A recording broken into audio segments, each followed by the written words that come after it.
มาจะลั่นเลย น้องนี่น้องมาไทย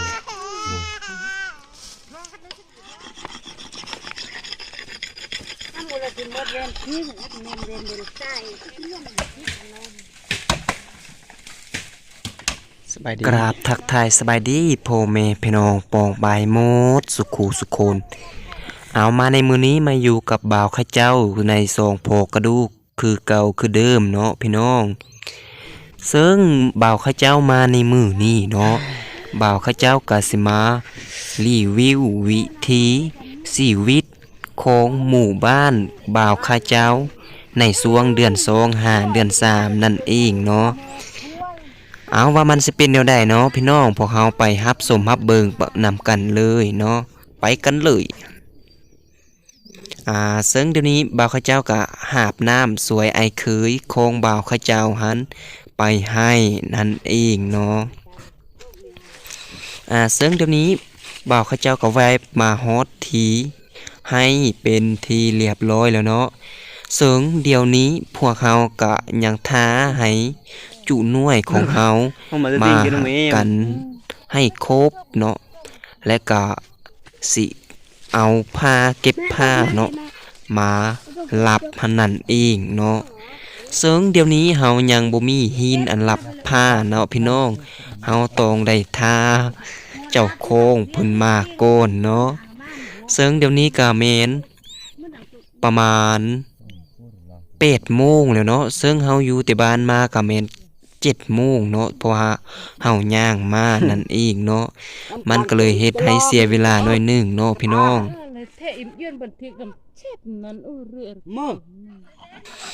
ซึ่งเดี๋ยวนี้เฮาก็ได้มักหินอันสิรับผ้าแล้วเนาะซึ่งคนอันที่รับผ้านี่ก็บ่แม่นอ้ายเคยของบ่าวข้าเจ้าหั่นเองเนาะถ้าสิให้บ่าวข้าเจ้ารับนี่ก็รับได้อยู่เนาะพี่น้องแต่ว่ามันบ่าวข้าเจ้านี้บ่สำนาญมันจะเฮ็ดให้ผ้าหันบ่คมนั่นเองเนาะนี่บ่าวข้าเจ้าก็เลยบ่รับเนาะบ่กล้ารับเนาะเพราะว่าการที่เฮารับผ้าบ่คมหันมาเฮาทางป่าทางตัดต้นไม้หันมันสิบ่เข้าหันเองเนาะซึ่งหลังจากที่ได้ท้าเคยหันรับผ้ามาประมาณ30 นาทีก็แล้วเนาะและก็ต่อไป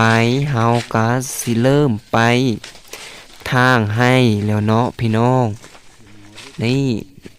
เบิ่งให้นี่ก็มีแต่ไม้โบ้งล้วนๆบ่มีไม้จริงเลยนี่เฮาก็เริ่มทางให้นั่นเองแล้วเนาะพี่น้องซึ่งโบกเลยป้าทุกทางให้มื้อนี้มีแต่ไม้โบ้งล้วนๆไม้จริงบ่มีเลยบอกเลยว่าทางมือโคตรเจ็บแล้วก็เข้าทางนี่ก็ประมาณ4 ชั่วโมงปลายเนาะ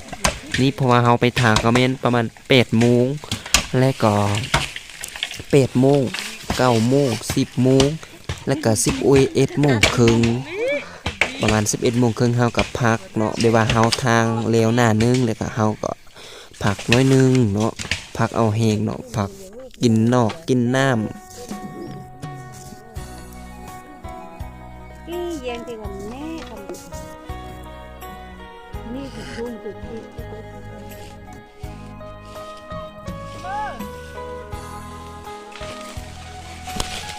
แล้วหลังจากที่เฮาผักคันแล้วเฮาก็สิมื้อไปที่แคมป์หันเองเนาะพี่น้องว่าเดี๋ยวนี้มันก็แม่นประมาณ11 โมงครึ่งแล้วเฮาก็สิมื้อที่แคมป์มื้อกินข้าวเนาะมื้อกินข้าวเที่ยงหันมื้อกินข้าวสวยหันเองเนาะเบิ่งแนวกินของเฮามื้อนี้เป็นตาแซ่บเลยพี่น้องผ้าเข่าของเฮาก็สิแม่นประมาณนี้เนาะใบไม้เอาประมาณแล้วหลังจากนั้นเฮาก็ล้างตีนล้างมือเนาะโอ้ยบ่แม่นล้างตีนบ่ล้างแต่มือได้พี่น้องโยก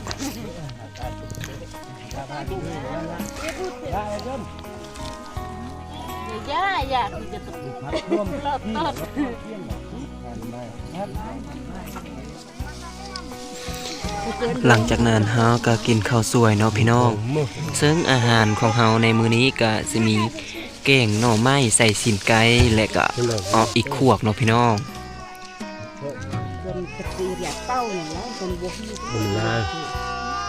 nó lùm ma là lục nắm tấu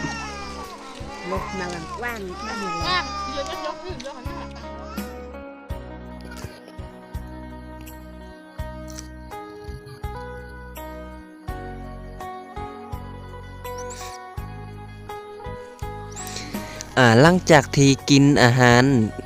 สวยแล้วกินข้าวสวยแล้วเฮาก็มาพักเอาแหงกันน้อยหนึงเนาะพี่น้อง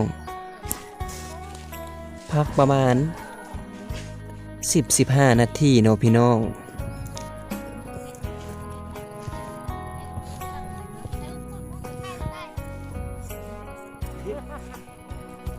อย่าเฮ็ด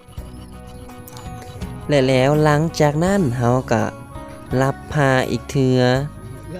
เพื่อไปทางให้ตื้มเนาะไปทางให้ต้นแรงเนาะพี่น้องเบิ่งบอกเลยให้ตัวนี้นะพี่น้องบ่เป็นแต่ไม้บงล้วนๆบ่มีไม้จริงเนาะหลังจากนั้นเฮาก็มาทางให้ต้นแรงนั่นเอง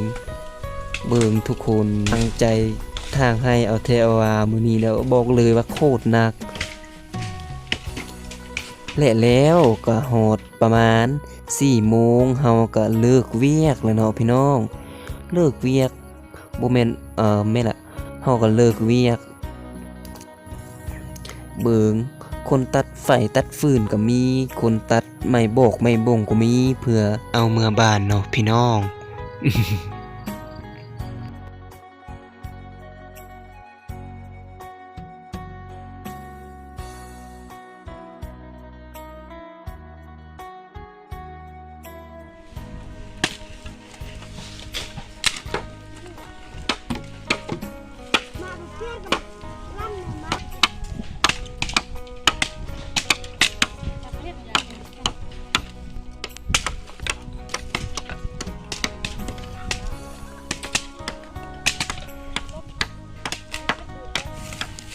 เอาเลยเนาะพี่น้องสำหรับการมารีวิววิถีชีวิตของหมู่บ้านบ่าวข้าเจ้าในมื้อนี้ก็น่าจะสิ้นสุดลงไปเพียงแต่ส่ำนี้แหละเนาะเอาถ้าการพากการเว้าของบ่าวข้าเจ้านี้ยังขาดอกปกพร่องประการใดบ่าวข้าเจ้าก็ต้องกราบขอโทษขอไปในวินาทีนี้เนาะเอาสำหรับมื้อนี้บ่าวข้าเจ้าขออำลาพี่น้องไปเพียงแต่ส่ำนี้แหละเนาะถ้าพ่อแม่พี่น้องท่านใดเข้ามารับชมรับเบิ่งคลิปของบ่าวข้าเจ้าแต่ต้นจนจบแล้วก็สวยกันกดไลค์กดติดตามให้กับช่องของบ่าวข้าเจ้าเด้อ